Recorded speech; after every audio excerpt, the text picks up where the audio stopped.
Survivors, welcome back. It is episode 10 of season 4, Surviving the Season. I'm Adam. Greg's around here somewhere. Yo, what's going on? What's up? Special guest today, Mr. Jake Burns from the podcast Browns Film Breakdown. He also has a YouTube page. He does the weekly X's and O's for Cleveland.com, writes for the OBR. Jake Burns, welcome back, man. Good to have you. Guys, my privilege. Thanks for having me. Yeah, man, I'm so happy. It's been a while. We've tried to get you on a couple different times. It hasn't worked out, so we're definitely glad to have you back. But one of the biggest risers in Browns Twitter right here, Jake Burns. I mean, you're putting in a ton of work. You went from just breaking down a few games back on Twitter after the games, like, hey, I'm going to break down some plays. And you've really is this your full-time gig now, Jake? I wish, not entirely. Not yeah, yet? I mean, Okay. I'm lucky enough that the people who have me on pay me, and it helps us immensely. But I'm not entirely, and I don't know if that'll be something I ever do full time. But I'm open to the idea of it if it ever gets there. But yeah, for now, it's just a nice little side hustle that I commit a lot of time to. That's for sure, and it helps us immensely and keeps me involved in football that I love. So it works out for everybody, and I think people are getting a lot of value from learning about, as much as I can teach people about X and O's of football. Well, that's the biggest part of it for me. I mean, I think there's a large amount of Browns fans that still haven't even actually seen your work yet, but the ones that have, that are ready for you to take over Tony Grossi's job and really take this thing to the next level and really have some informed Browns fans. But I'm so stoked for you because, you got your family over there. Everything seems to be going well and just putting out tons of excellent content. So from Browns fans all over, dude, thank you very much for doing that. Well, yeah, it's my pleasure. I mean, I'm lucky enough that this fan base is crazy about this stuff. So it works out well because I could, be writing on I don't know who the Broncos. Do they have a crazy? I don't know. Whatever. I won't call them Coward the whole thing, but people are hungry for it, and it works out, right? The New York Giants are the new Browns. So yes, that's right. They swapped this year. Yeah, well, how much fun to be writing for this team and covering this team now with the additions, then covering what you were watching 2 years ago. Well, I'll say this in case anybody doesn't have any idea who I am. I did pay my dues. I first started doing this when they went 0-16. So this isn't a hop on the Baker Mayfield train and start doing it last year. I paid my dues, fellas. Survivor. We broke them. We broke them down on the 0-16 year. But yeah, it's a great time to be involved. You started to really feel how much people were craving. I mean, I wrote about it in 2017, but really 2018, it started to take off. Like as the Browns become more of a national brand and they're more focused on what the Browns are doing because they're winning. Like last year, a couple of Ringer articles on the Browns linked over to a couple of things I did at Cleveland.com, and then the Monday Morning Quarterback did the same. So people are looking, the right eyes are following the Browns. So yeah, it's a hell of a time to be involved with writing on them, and hopefully it'll keep taking off. Yeah, I mean, we were a 1-31 podcast until we went 7-8-1 this year. So we're not a winning podcast yet, but we're almost there. Yeah.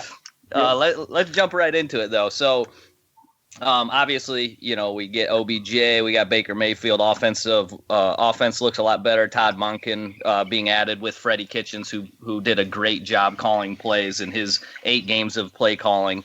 But let's talk about strengths and weaknesses. Let's start with the strengths. When you look at this offense, what's the foundation of this offense this year? What are we going to be what are we expecting Todd Monken and Freddie Kitchens to do?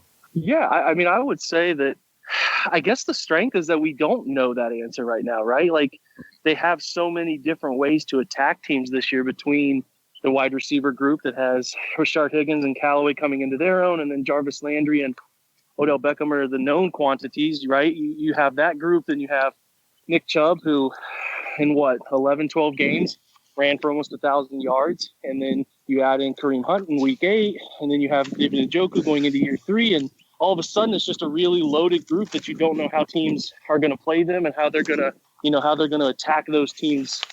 Again, you know what I mean? They have so many different weapons. So what the beauty of it is that they'll be able to, game plan for what defense's weakness are. If the linebacker group's an issue, they can exploit running backs in the passing game, or Tight ends in the passing game, where if teams have a weakness at corner, they can attack them with one of the best receivers in the league. The good part is that it's multifaceted. It can week to week change based on, like I said, where defenses struggle, because coordinators find weak spots in defenses, that's for sure. And between Monken and Kitchens, I think they'll be able to do that. And I think the biggest thing that I'm expecting is just aggression, guys. Like Todd Monken I think he had both of his quarterbacks throwing past the first down marker on 50% of their throws, the only 2 in the entire league last year. So you're looking at aggression is going to be the nature of the beast. From that aggression, I think they'll be able to take advantage of light run game boxes.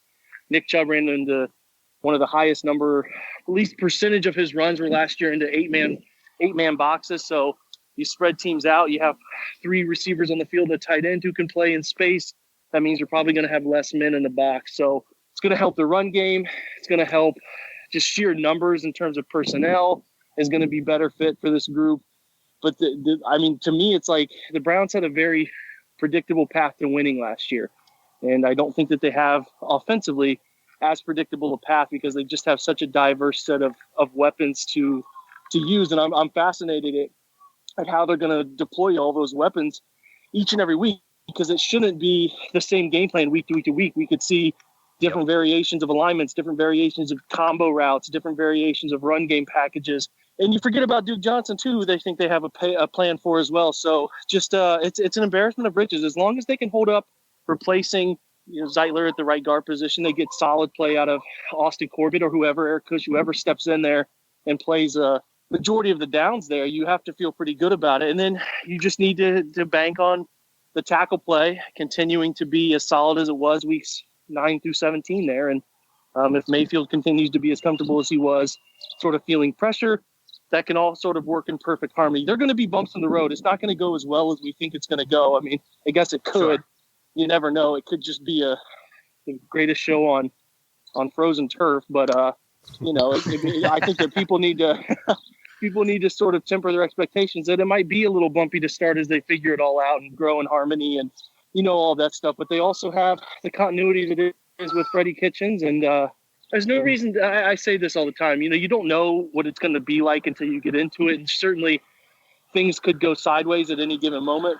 I think there's absolute reason to feel optimistic, and you should feel as optimistic as you've ever felt about this group, because data backs it up, the players back it up, the coaches back it up in terms of guys who have succeeded and done well at the NFL level. So just be excited about it. Yeah. So and I agree. Like, it's versatility, right? I mean, it's what you just brought up. There's all these different weapons. Do you have to stick with one kind of game plan? Are you a running team? Are you a passing team? We're whatever is going to fit. And I felt like Freddie did a good job of that.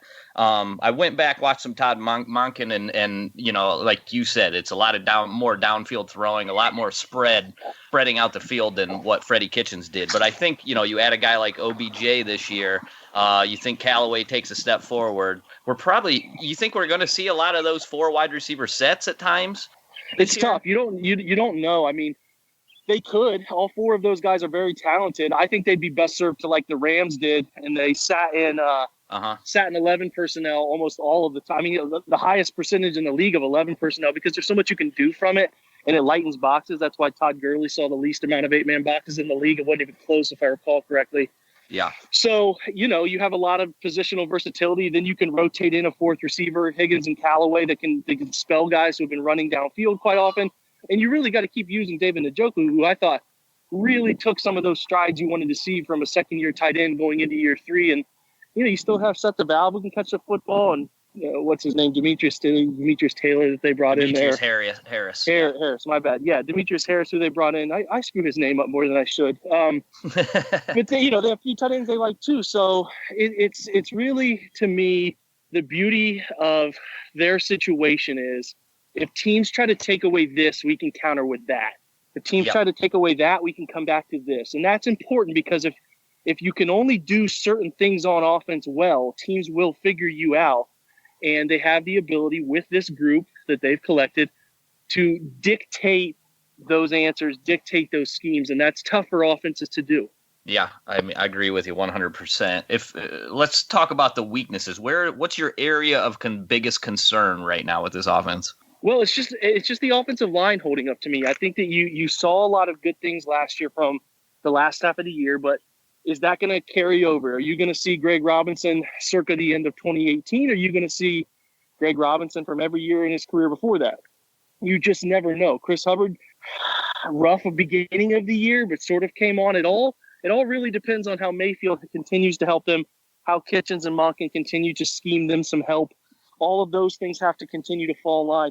But if I saw them having an issue, it would be they did not replace Zeitler with as effective a football player, and their tackles continue to struggle. That to me is the sort of worst case scenario, and they just don't ever feel comfortable with pass protection, and their run game never really gets set up the way they want it to, and then they become sort of pigeonholed into who are we as an offense, and they never figure that out. Yeah, it feels like they gave themselves a little bit of a cushion with Corbett in case he doesn't. Cushion, I guess, is sort of with Eric Kush coming in to be a little pun you threw in there. Yeah, I didn't even mean it. No pun intended, actually, on that.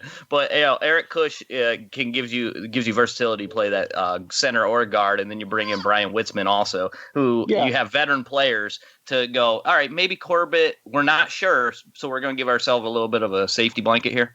Yeah, and I think you have Drew Forbes, too, who I think they obviously want to give him a chance to play tackle.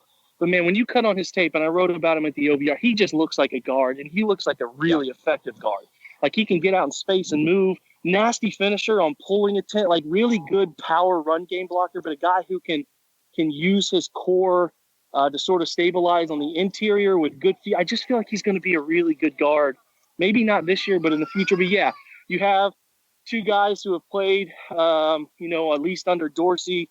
They're there to give some comfort. I'm not overwhelmingly confident in either one of those guys, but they do a little bit better in pass pro than they do run game. So they're safety pieces, but you need Austin Corbett to become what you think he was going to become when you drafted him at the top of the second round last year. So, sure. If he's going to fail, then that's a system failure, in my opinion, and that would just sort of stink for everybody involved. But I do like that they replaced sort of their backup options with some guys that they trust a little bit more.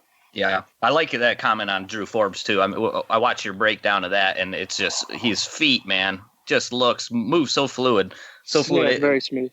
I don't know if you saw him on Building the Browns. Looked a little nervous. Looked a little gun shy there. Like, which is, it's to be expected. You're going from Southeast Missouri to, he's even admitted it. I saw Mayfield in the facility there, and I was starstruck. I think a lot of those guys do. They, Quentin Williams, if you saw his interview the other day, was just hilarious. Oh yeah. But yeah, these are guys that there's no college football video game. They play Madden and they don't know who these guys are. So you see him and it's like that. I think Forbes. I think that the thing that's good about him is he plays through the whistle. He's a finisher type, which you can't always teach that skill. And he'll be hungry to get out there and prove his worth. And he seems like the follower type that you need to believe in, that believes in other players and stuff like that. So just work, man. Put your head down and work. And I think he could be a good guard over time. He'll get a shot to play tackle, and James Campen has the ability to morph, those late round guys into quality tackles. But I just see a guard, and I hope it works out for him to find some sort of comfortable home here over time. Yeah. And it might not be the most talented. Now, Freddie Kitchens said it's one of the most talented lines he's seen in a long time. But, just looking on paper, it's probably not the most talented offensive line. But you have some really key veterans there for a guy. Like, I think it's set up very nicely for Drew Forbes to come in and learn with a Joel Bitonio, with a J.C. Treader. Greg Robinson's been in the league in 5 years now, and Hubbard. So I think that's a good setup for him. A guy that's not very shy. How about Greedy Williams? Now, he's the complete opposite of the Drew Forbes when you watch Building the Browns. I mean, this guy, man, he loves the camera, and I think this is going to be a dude that we're going to really enjoy. If the Browns are winning, we're going to love seeing Greedy Williams on camera, and if we're struggling, we're going to be like, Greedy, just shut up. I don't know where you're at with Greedy.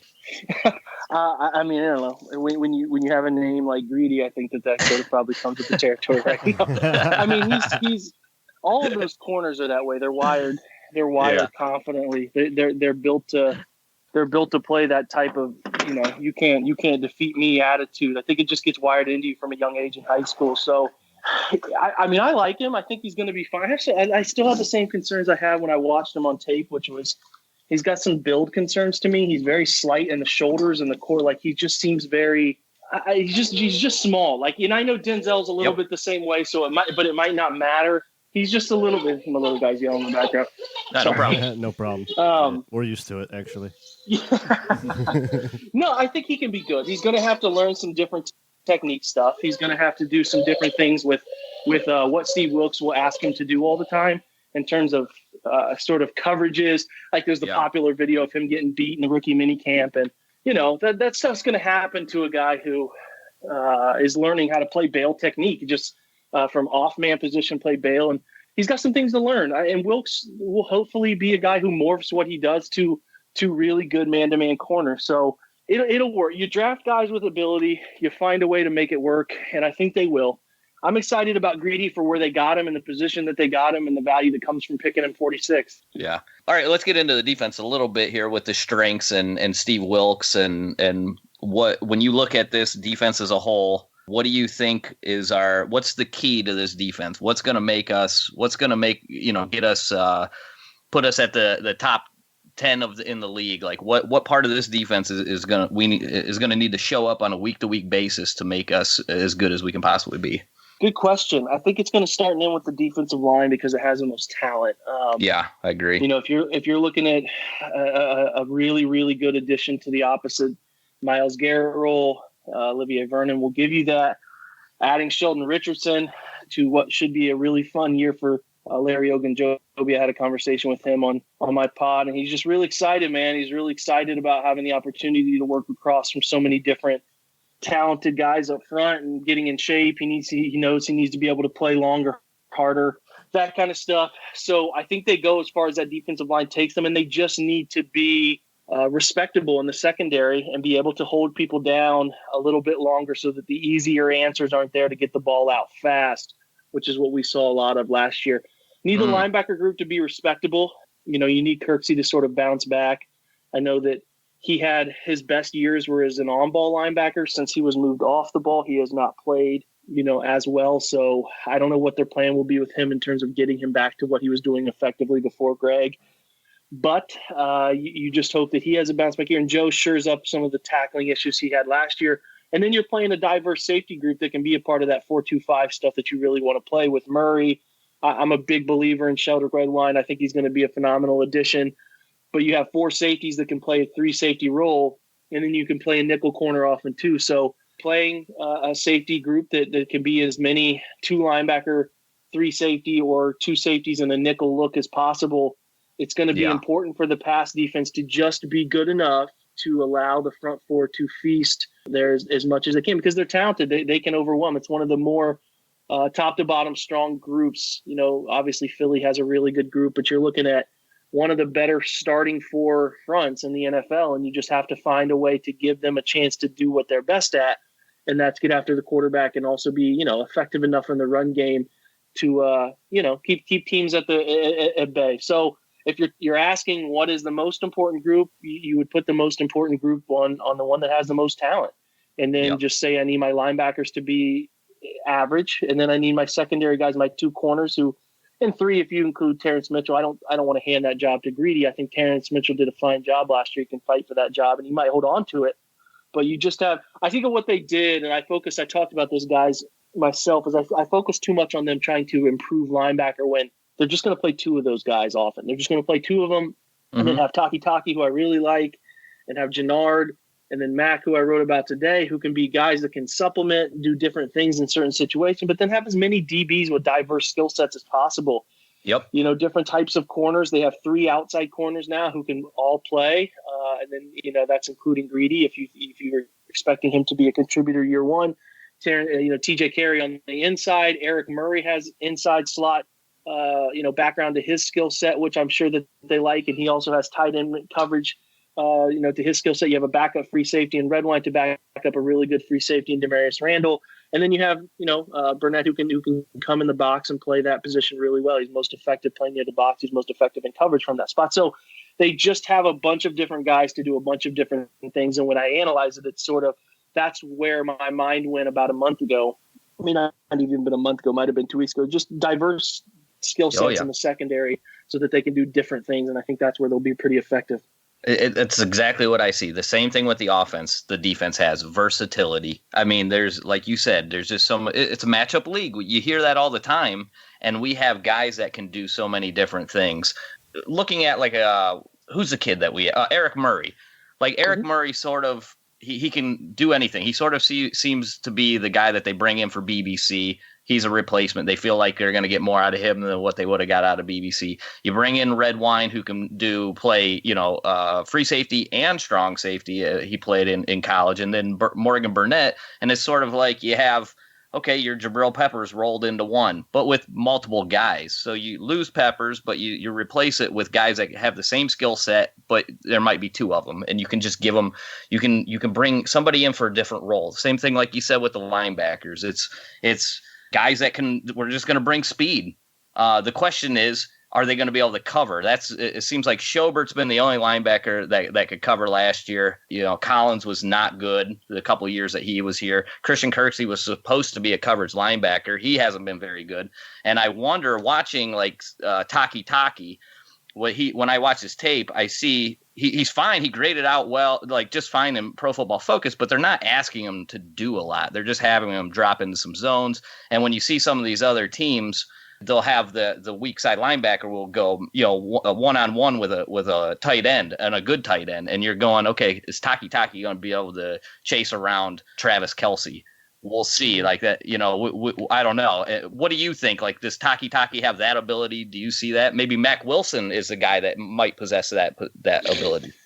Yeah, I think Mac Wilson carries one elite trait, and to me, it's how he covers in zone coverage as an interior linebacker. He does not cover well man-to-man. He doesn't seem so comfortable doing it.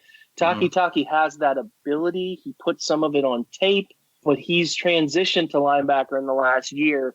So I don't know how they feel about that. I mean, if you're looking at what Eric Murray did best in Kansas City, I think it was walk down and cover tight ends face to face. And I certainly think that is something they're going to expect him to do, is, like you said, play that Bobby Calhoun role where he has experience. He played all over the map in Kansas City. He played free safety. He played a double high safety.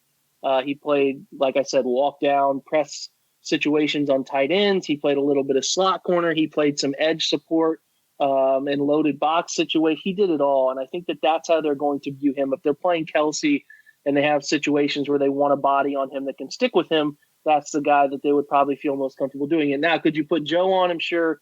Kirko is a little bit different. I'm not sure that's his forte, but they have answers there. At least, as good answers as you can on somebody like Kelce or somebody, tight ends that are dangerous in the NFL. We're also are we sure how Steve Wilks is going to play this? I mean, he seemed to play a lot more zone than what Greg Williams does typically, right? I know you did. Yeah. What are we expecting from our linebackers? I know he still likes to blitz. Is he blitzing at the same rate as a Greg Williams? Yeah, he's really aggressive. He's very aggressive. He does what I think that I would urge anybody that can. I wrote on Wilks, but John Stephenson, who's at all 22 Chalk Talk, does OBR film stuff. He did as great a deep dive over 3 different episode series wise as anybody on Wilks. And sort of what we have agreed about is he does a more calculated aggression. He does bring an extra man quite often. He plays 3 deep, 3 under. Traditionally, he played more linebackers when he was in Carolina. He played 3 linebackers quite often because they had 3 really good linebackers. And then he played less 3 linebacker groups in Arizona because he had more versatility in the secondary. So I don't know. We traditionally see him play a lot of zone, but if you give him a different skill set, I would imagine they're sitting in the draft room and they're having that conversation, talking about who these players are. That he would consider, hey, John's talking to him, or if we take Greedy's best as a man corner, Denzel's best as a man corner, walk down man face near guys. This is what we should do. He could. These guys should be able to adapt. We would want them to adapt, but I just think he's a more purposeful planner, can adjust in game better than Greg did. Greg kind of had a plan and stuck to it, and things didn't deviate. Once a team figured them out, they didn't really deviate from their original plan, which became a little bit frustrating. And I feel like Wilks has a better in-game adjustment ability. But yeah, both are aggressive. Don't expect the aggression to change. I think that that Wilkes is a little less creative in how he goes about bringing pressure, but he's going to still bring pressure. But I think his secondary, traditionally, even in zone principle system, has been more aggressive. You're not gonna see his single high safety as deep. You're not going to see corners in bail techniques as often. They're going to challenge people with their athleticism. So I'm expecting some of that stuff. And if they don't, and they play a lot of zone and they play these two young guys as far off the ball as possible, that's a failure. And I would ask that question at a press conference. Why are you doing this, and how does it make sense for the personnel you have? So that shift away from what he has traditionally done will be very interesting to follow. Yeah, I mean, that's what makes a good coach, right? You need to learn to play with the talent you have, not have players fit your scheme, right? That's what we talk about. I mean, a lot of smart people, it seems more simple than what it's said. Like, you would think that every coach would tailor their scheme to their players, but some guys are tied to how they have traditionally done things and they don't feel comfortable breaking the mold. And some coaches just aren't skilled enough to teach it a different way. Whether that's they don't go out and learn how they should learn, or they don't trust other people and their staff to teach them how they should be taught. So coaches are stubborn. Just as players are better than others, coaches are better than others, and some teach things better than others teach things. And, you don't necessarily know because we're not at practices or not in the meeting room with coaches. But to me, it seems very logical that you would tailor what you do or how often you call certain coverages to the guys that you have in your building. And, I don't try to. Wilkes has probably forgot more about football than I know, but it seems pretty obvious to me that you would keep those guys in the most comfortable situation for them. Yeah, for sure. So that's the strengths. So now looking at the weakness, the thing that could potentially damage the Browns, if there's one area of this defense where you go, okay, this is a little light here. What's that area that you see? I mean, if the linebacker play isn't what we expect it to be, if it falls off even worse than what it fell off to, and if the second group, I do have some depth concerns about how well they supplement the defensive line. So to me, it would be they're playing the front four too often. They're playing them too much. They don't have any faith again in the group behind them. They're playing too many snaps, and the linebacker play is not good enough again. The biggest thing that happened last year was linebacker play suffered. It affected the entire defense. It affected their gap responsibility, affected all of it. So if the linebacker play isn't good enough, they could run into some serious issues. If it's to the same level or worse than last year, because the games are going to get bigger, games are going to get more important. They're going to be playing better teams this year. So that's worth noting. And then, you don't have enough depth up front to rotate and supplement some of those guys that you're expecting to play significant snaps. So, and the Browns had a lot of injury luck last year. Yep. You hope that injury bug stays away, but they certainly had a lot of luck with that. But they've done a good job too. They've done a good job with the depth. This is the depth phase of roster reconstruction. They have supplemented their front of pretty much every position has somebody at the front of it, a couple guys at the front of it who you feel good about. Now it's about adding the Takis and the Mac Wilsons who can someday become somebody. But for now, they're good special teams players. That sort of stuff, this is a phase, and they're in that phase of rounding out. Because if you remember last year when they had injuries in game against Kansas City, they lost Kirksey, they lost Denzel Ward, Terrence Mitchell was already out. It was bad. It was very bad from a depth standpoint. So I think that they've done a nice job supplementing that and trying to hold themselves together for if injuries do happen. But yeah, the linebackers got to be solid this year.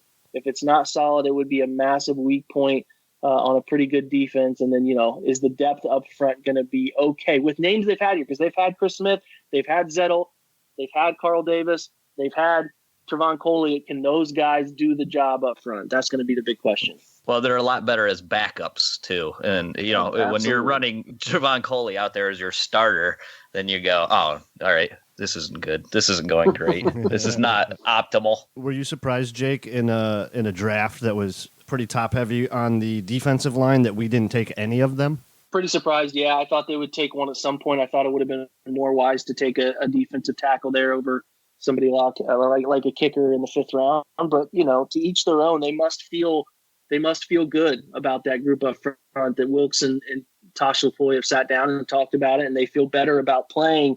I mean, I think Zettel's a player. I think Chris Smith can be a player who can give them some edge, snap, substitution things. And, don't forget too, guys. I mean, Jannard's a sub edge too. He can play edge. Yep. And then Taki has that ability in his pass too. So there's flexibility there. But they must feel better about defensive tackle than we do because, Michael Dogbe was there, names that were there to be had up front in the 5th round, 6th round, 7th round that they just didn't want to take. So they must feel good about Coley. They must feel good about, Davis. And then there's cut season too. Those things can happen. And they could always sign somebody going into the later part of the offseason here too, just like they did with Kendricks last year.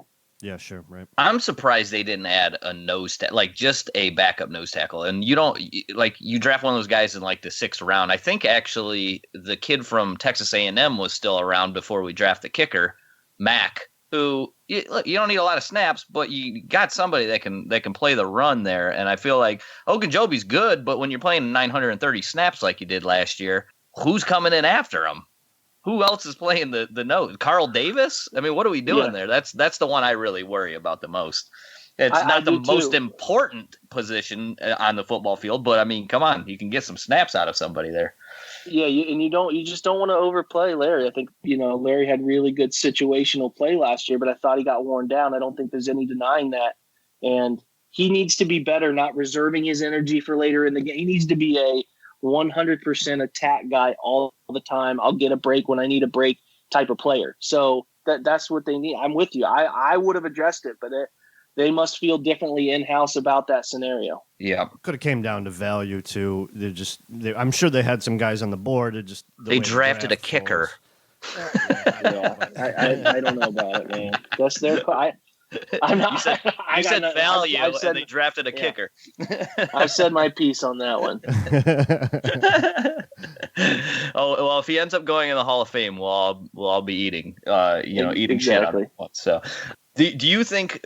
So there's a few names. You see a couple guys being added recently. Somebody just who was it? Ezekiel Anza just went to Seattle. A couple other guys. There's some names left on free agency. There's the McCoy rumors out there from Tampa Bay that maybe he could be getting moved. Do you think this is pretty much the final Browns roster that we're going to go into the year, or do you think there's still another free agent that they might be adding? I think they'd be wise to add another free agent. The compensatory period's over, so they can look at some of those different guys without any issues with draft picks or anything like that. So I think they would be wise to add another defensive tackle. I would have to think that's in their plan. I don't know who that would be, or if they're waiting on a cut to happen. I think maybe Gerald McCoy seems a little less likely due to the injury to Pierre-Paul. So, my answer there is no. I think that they're going to have somebody's going to get added. Okay, I wouldn't be surprised. It seems like the McCoy thing just does not make a lot of sense with the money issue. There's going to be a lot, and then you'll be paying him and Sheldon Richardson, combined $20 million for the year. Seems like a lot of money, but I guess we'll never know. We won't know there. You talked a little bit about special teams. Have you ordered your Scottish Hammer jersey yet? No, in the works though. I've been working with these offshore DHgate company. They're working to fit that last name on it. The DH. I mean, hey, if this guy is good, I mean, I'm open. If I didn't think punting was an issue for them, but any advantage. When it costs $3 million, isn't he, Adam, like $2.2 million for Colquitt? Maybe that's why. The Scottish Hammer, you can pay. What's the money in Scotland? What do they use? We can pay. Do they use euros? I have no idea. They probably. I don't know with this Brexit. I don't know how any of this shit works. Pounds, baby, pounds. Pounds. So we can get them. We can pay them in pounds. Hopefully that we can. I save got a couple I could give them. Yeah, DHgate. What are you getting those $9 jerseys? Listen, those things are quality. I'm telling you right now. I probably shouldn't be saying this stuff. I probably got 15 from them over a 5-year period, which sounds crazy. I went through a phase, but they've all been Nike. They've all been the brand. They're good. They're legit. Some of them aren't great, but it's a $15 jersey. That you kind of take that risk. Well, I've seen them good, and I've seen some, and I'm like, that is the worst one I've ever seen in my life. Some of them, those Browns orange. Yeah, some of the Browns orange, the orange ones of this current uniform rendition has been oh, God, that's terrible. Yeah, they knock off. But like my buddy buys them for his son, and he's got all a bunch of different. He's got all 20 different players. I'm like, that's awesome, dude. Like he's got one for every day of the month. So he's like, yeah, $15 a jersey. He's like, you should get. I didn't even know about it until like earlier this year. So I'll have to hit that up as well. But yeah, just overall like special teams. I we were terrible last year. I mean, all time terrible to start off the year. Hugh Jackson said he's going to get in the special teams room, and it really improved. So the hand of Hugh Jackson helped in that one area apparently. And but it just seems like they added so much competition there to make that better. I mean, does that make you feel a little better as well? Like this special teams unit is really going to be one that can contend with other teams. Yeah, it was a massive priority for them, and I think they've been speaking on it and made a change to the coaching staff and all of that stuff for all the right reasons. And I think that the signings that they've made have been guys who have excelled, like Eric Murray we talked about has excelled at special teams throughout the course of his career. So it is a priority. Historically bad last year. I don't think it will be one of the league's best units yet, but I do think they'll trend in that direction. Mike Prefer, have an opinion on him with his situation and comments that were pretty heinous. I get it, but he's coaching, and all we can do is separate person from coach or person from player. He's done a really nice job as a special teams coach. So I have top half of the league expectations for them, and I think the personnel can align with that now. And he got his kicker in the 5th round, so we're good. He did. We're good there. So. It's important.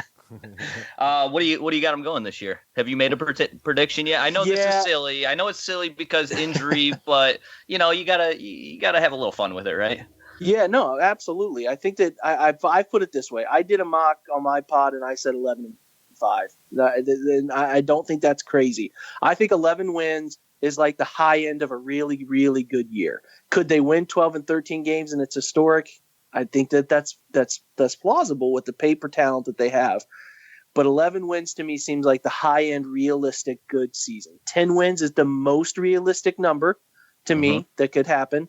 9 wins is like a bottom of the spectrum good year. 9 wins, 9 and 7, getting in the playoffs is a wild card probably. Still a good year as you're working toward that linear improvement. Anything below 9 wins is a severe disappointment for me because they're too talented a group, in my opinion, to go from 7-8-1 to make the improvements they made, not just to the players on the field, but the coaching staff now involved.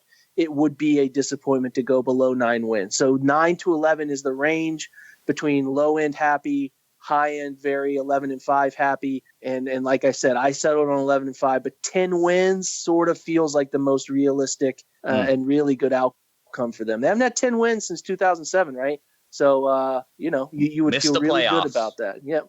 And, I don't think that would happen again. I'd be pretty surprised if 10 wins doesn't get you in. There was a pretty weird year there in 2007. But, 10 wins, you're in the playoffs. You have a chance to legitimately win the division. You could host a first-round playoff game, and that would be pretty bananas to think about. I mean, I have them 16-0, but I'll accept that. Yes.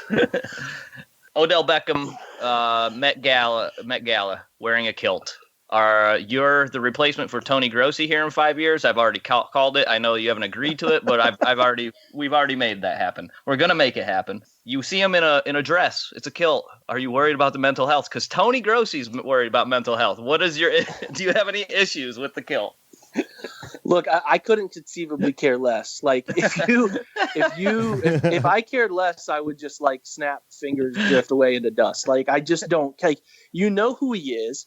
He enjoys being out in the public eye. He enjoys being a public figure. He shows up. He's a good football player when he shows up. He comes in shape. There's no problem. He doesn't need to be called out by his teammates. Like that just, and I'm not griping about Tony's opinion. Anybody can have their opinion. Like that's fine. But just to me, looking at what's important to what this team wants and its goals, there's no reason for someone to be calling him out. He's going through a massive transition. Would I like him to be there for OTA? Sure. I think anybody would, but it's a big transitional off season. And, he comes to OTAs, maybe he tears as a kid. Just he's there when he's there and he'll be there when he's supposed to be there. And he's talented enough that he works hard and his teammates respect him. It's not like he shows up and he just is like an outcast and That's never been the case in his career, no matter where he's played. He has the respect of people in this league. His teammates are not going to be annoyed with him or respect him less because he didn't come to weightlifting sessions in the month of April. Like, that's not a thing. These are grown. Lazy. These Just are grown-ass Jake. men. They're grown-ass men who the bottom line is winning on Sundays between August and January, and that's what matters most. It's not high school. It's not college anymore. It's how do we win games? Does this guy help us win games? He does. His ass will be there when he needs to be there per the contract, and he'll be a good football player for us. And he'll work when he's here. He's not a lazy guy. He wants to win. His vision, his goals align with their goals. It is anything right now to cause drama is just contrived, and it's just somebody looking to write something because there's nothing else to write this. And again, I'm not mocking other people doing this. I'm just saying you're looking for reasons right now. So that's not what I do. We do mock people here relentlessly for writing stuff like that. And I respect that. I respect it. I've been asking Jake about people's reaction. Everyone sort of remembers where they were when we heard news of him signing. Do you remember your reaction? Do you remember where you were at? Yeah, I was in the living room. I was on the phone with my editor at the OBR, Bob Evans. We were just talking. I looked at my phone because I was checking Twitter to see about some rumors that were going on, and I was scrolling, and I saw the tweet. I can't remember who tweeted it, and they had said that this is not a joke. And I was pretty flabbergasted, couldn't believe it. So I would say my reaction was pretty similar to actually seeing them draft Mayfield. So it was really cool to see them do the right thing. And when your team gets somebody like that, it's just pretty damn cool. And to me, getting Odell Beckham is one of the biggest moves because you can't get a quarterback. You can't trade for them really realistically. The good ones always stay where they go. For a long time. The best of the best never leave where they've been unless injury, something weird happens. What's the other biggest position in football than quarterback? That's wide receiver. And you got the guy who is the coolest, most marketable, probably the best receiver playing football today when healthy.